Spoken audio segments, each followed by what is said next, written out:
Hi, I am S.R.R.Sastry, faculty in law for CA.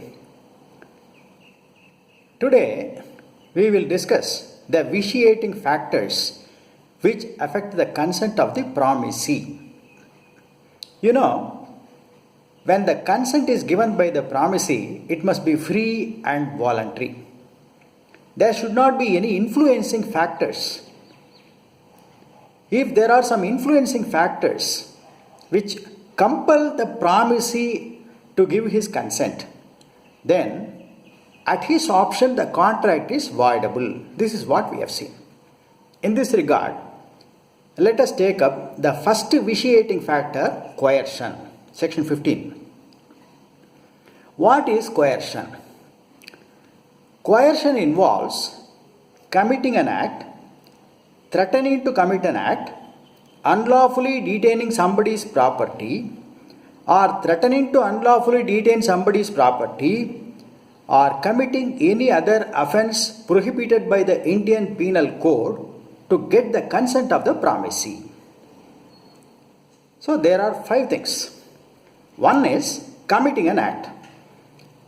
Suppose you take a knife and aim at the other person, compel him to sign an agreement. Then it is an offense under Indian Penal Code you have committed. Attempt to murder. Second, threatening to commit an offense. You don't have any weapons in your hands, but you are telling him, if you don't sign the contract, you will face the dire consequences. I will kill you. Now, threatening to commit an offense. Third, unlawfully detaining the property of another. Fourth, threatening to unlawfully detaining the property of another. Fifth, any other act which is prohibited by the Indian Penal Code, which is used to get the consent of the promisee. So, if you employ any one of these 5 factors to get the consent of the promisee, then it is called coercion. Coercion may be employed directly at the promisee to get the consent, or it may be employed against a third party but to get the consent of the promisee. To get the consent of the father, the promisor is threatening the son, threatening the wife, threatening a relative that he will kill him. This is also coercion. Okay? So, coercion may involve any act which may involve a bodily violence, or it may involve the destruction of the property belonging to the promisee also. Suppose A tells B, if you don't sign this contract, I will destroy your Mercedes-Benz car. Then that is also coercion. So, coercion involves any criminal act prohibited by the Indian Penal Code, but this is employed with the view to getting the consent of the promisee. Is it clear? இப்போ coercionனா என்னன்னு பார்க்கலாம்.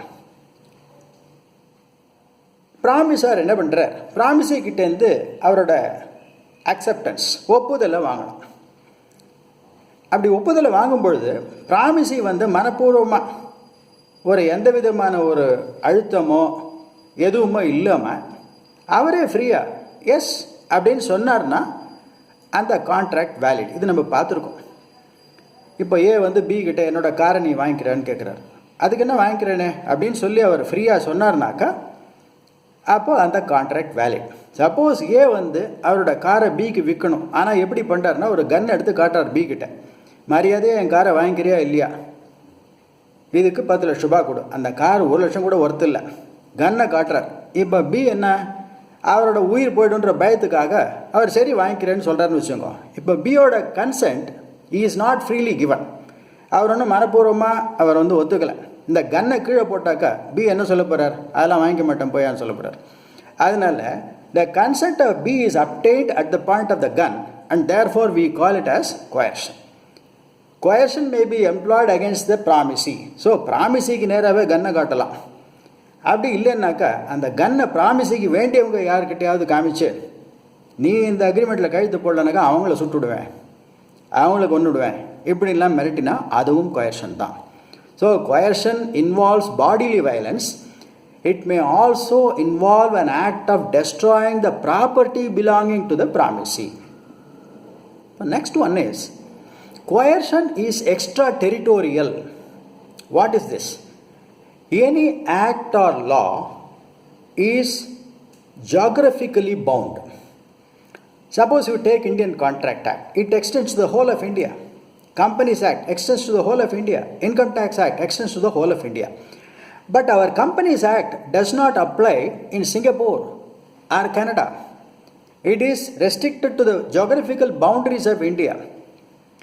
But surprisingly, Section 15 coercion in Indian Contract Act is extraterritorial.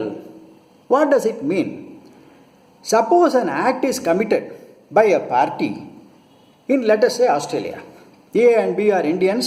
They are on a holiday to Australia. While on holiday, A takes a knife and aims at B, compels him to sign a contract. Now, because of the fear of being killed, B signs the contract. Now, suppose the act is committed in India, will it amount to coercion or not? Yes, because in India, aiming a knife at the other person amounts to attempt to murder. It is an offence under Indian Penal Code, and therefore the consent of B is affected. Therefore, the contract is voidable at the option of B. But the act is committed in Australia, in which country IPC does not apply. Still, the Indian Contract Act says whether IPC applies in the geographical area where the act is committed or not. Put the question, suppose the act is committed in India, will it amount to coercion or not? If the answer is yes, then it is coercion.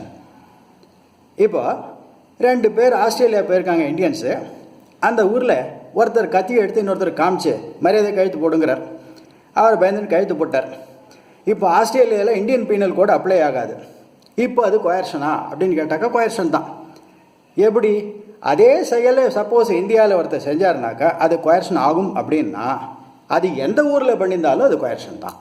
In this regard, Section 15 coercion is extraterritorial. We will see the other vitiating factors in the forthcoming videos. Stay tuned.